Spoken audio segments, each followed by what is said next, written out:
McCree has been buffed on the PTR. Now, I covered this, ladies and gentlemen, and by the way, hello and welcome to the channel, in a video a couple of weeks ago when the PTR went live. But what I want to do is actually talk about this, because McCree has got some very, very unique issues. So this was the buff, just to recap.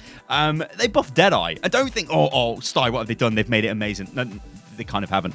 All they've done is increase the range of Deadeye from 70 meters to 200 meters. And the dev comments were, while McCree's Deadeye rarely comes into play at 70 meters, we are increasing the range so it cannot be a limiting factor during normal gameplay.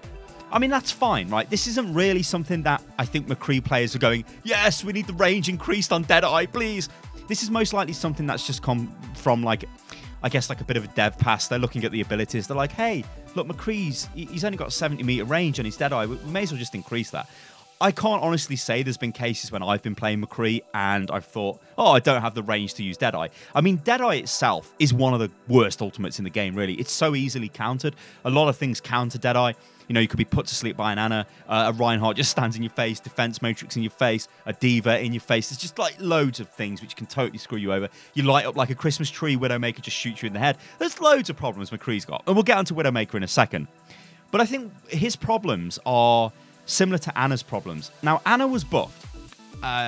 We know she can now fire through targets that have got full health, and she's got more ammunition in a magazine.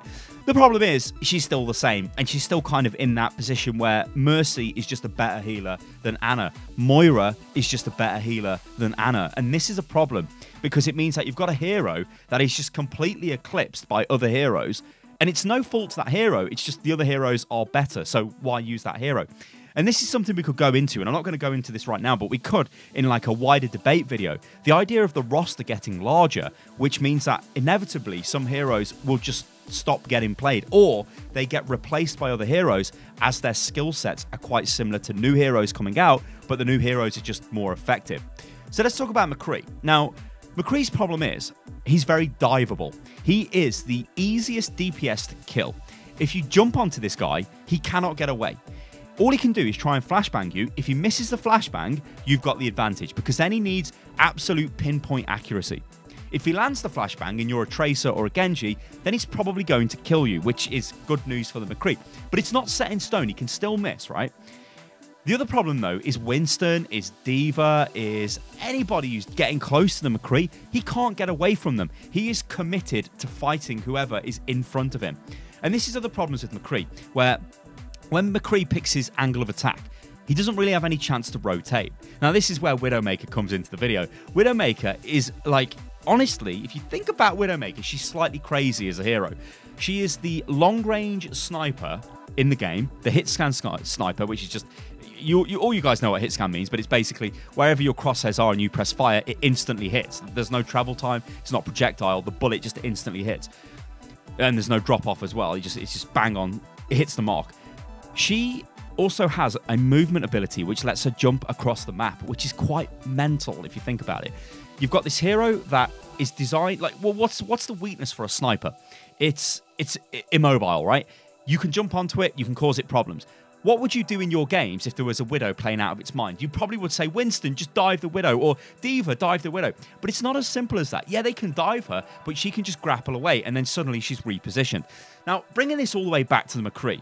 When McCree picks his angle of attack, that's it. He's committed. He cannot reposition. He cannot play around what's going on in front of him. The big problems here are you've got a Reinhardt barrier, you might have a Winston barrier, an Orisa barrier, a defense matrix, just a big character like a Roadhog. These are in your face. You have to go through them. You cannot move around and just get around them. When you look at Widow, when she starts her initial attack off, if it's not working, she can rotate around, pick a better spot, she can flank, and then she can start firing damage in. And that is really powerful. This is something McCree cannot do.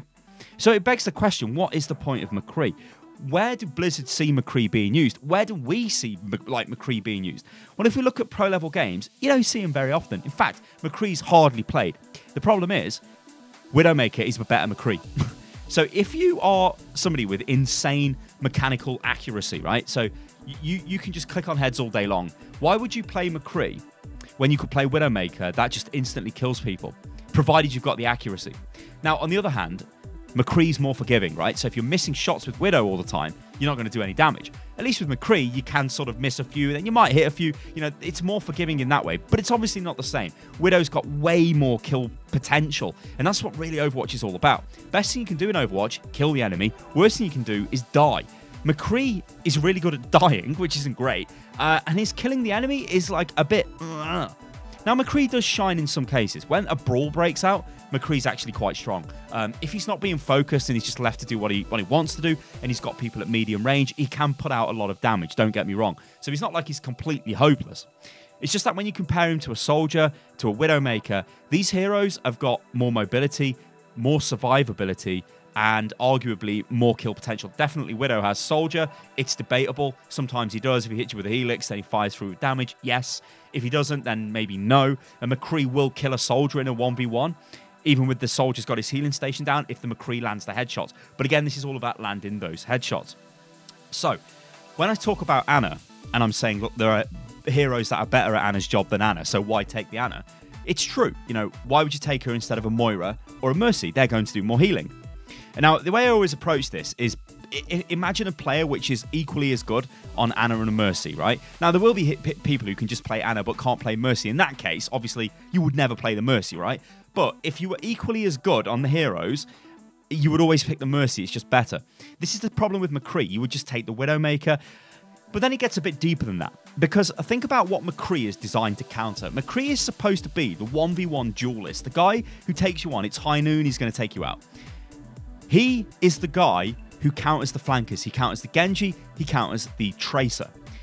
The thing is, though, there's another hero in this game who counters those heroes better. And that's Brigitte. She just straight up is better at killing Tracer and killing Genji. She can pretty much just delete the Tracer. As soon as she hits him with a stun, she's dead. McCree, if he stuns the Tracer, has to land the headshots. If he don't, then she's not dead. And then she gets away. She recalls. So Brigitte is actually better than McCree. Then look at other heroes in the game that actually do a better job than McCree. If you want somebody to delete tanks, right? Let's say McCree, yeah, he can use Fan the Hammer. It does a lot of damage to tanks. I think it's kind of a boring ability, but it does a lot of damage to tanks. You know, you Fan the Hammer, flashbang, roll, Fan the Hammer. That's a lot of damage into a Diva. Reaper does more damage in that situation. But would you take the Reaper instead of the McCree? I don't know. You might do if you're rolling a comp where you just want to get onto the point, because why would you take the McCree? The Reaper's got more survivability. Self-heal, he can Wraith Walk, he's got an ultimate which is better. McCree's ultimate Deadeye is one of the worst ultimates in the game. I have no doubt about that, just because it can just be countered by everything, like I said at the top of the video. Anyway, let's get into some ideas here on how you would actually fix a McCree. What could you do to a McCree to give him a bit more potency? Now, before we get into this, we've got to realize that McCree used to be mental. He used to be totally OP. He had no damage fall off. This meant he could just shoot people from across the map and he was doing maximum damage. This meant that a lot of really highly accurate players would just play McCree. They were putting out damage from everywhere. It was completely ridiculous, right? Totally OP. That got nerfed. McCree became medium range, just like Soldier. Then, look at McCree's Fan the Hammer. This used to do maximum damage, right? I think he used a headshot as well, but it used to just put out insane damage. This meant you could just roll into a Reinhardt and delete him with right click. That is crazy, right? That went on for a while, then that got nerfed. So I think Blizzard are a bit hesitant when it comes to looking at buffing McCree, because he's like Winston in this kind of way. If you buff Winston, even slightly, he becomes mega strong and he's used all the time. McCree is the same, right? The reason why I used Winston as an example is Winston is like... let's just forget about Winston for now because that'll probably derail the video. But let's go back to McCree. You buff the McCree slightly, he's going to be mega powerful, right? Suddenly takes over as the main DPS in all kind of cases, if that's how you're buffing him with pure damage, right? I don't think that's the way to do this. I think McCree needs a fun pass to begin with, right? Symmetra 3.0 is a fun hero to play. I don't know whether it's going to be super strong. Its teleport is really strong. It can do some funky stuff. But is it going to be a super strong DPS? We don't know. But it's fun to play. So that box is ticked. Look at McCree. He isn't really fun to play. The only people that play McCree are people like me that enjoy like the accuracy. I like watching McCree play because I think it's quite clean. When McCree goes on a roll, I think it's great to watch. I think what they need to do, though, is look at his abilities. We need to look at the roll. The roll is such a boring ability to use. You move, like, what, 2 meters and get a reload. That's kind of boring. Like, something needs to happen to that. Flashbang, again, is a bit boring, right? He throws a flashbang out. Yeah, great, McCree. It's just the game's way of saying, don't get near the McCree, he might flashbang you and you'll die. But as I've touched on, it doesn't really matter because Brigitte is probably going to do that role now anyway, and she's just going to stun you and then kill you, right? But my big issue with McCree is his alternate fire. I think this is just terrible. It's such a boring ability. I know why it's there, right? Fan the hammer. It makes sense. He's a cowboy, right? Woo, he's going to fan the hammer. That's great and that's awesome. Why doesn't he have a whip, though? Now, I don't even know how this would work, but I think this would be damn cool. Imagine if you could whip people. Like, get rid of his flashbang, and the whip is like a little stun. So you whip him, like Indiana Jones, or it locks them in place, right? Because you lasso them with the whip. Then you can shoot them. That would be way cooler than a flashbang. And then that means you could, like, look at something like changing his E ability, or his E ability becomes a whip, right? His alternate fire can become something else, like... what do cowboys do? I don't know. Could do something with spurs? I don't know. I really don't know, right? Maybe he summons a horse and this is just going crazy. Summoning a horse would never happen. Like he summons an Orisa and rides her in. That would just be crazy. But I do think McCree is a hero who is ripe to have some sort of rework done to him. He is a fun hero to play. His weapon, the Peacemaker, sounds absolutely fantastic when you're firing it. Don't get me wrong there. But he just is missing something. He is eclipsed by a lot of heroes. And it makes me sad because I want to see McCree get some love. I want to see him be fun to play. Ladies and gentlemen, let me know what you think about this in the comments below. I've been Stylosa, and this is Unit Lost. Remember, you can follow me on Twitter, which is @UnitLostGaming. And if you enjoyed the video, then like the video. And also, remember to subscribe to the channel and click the bell. If you click the bell, you will get updates when videos go live. All right, guys, I'll catch you on the next one. Toodaloo.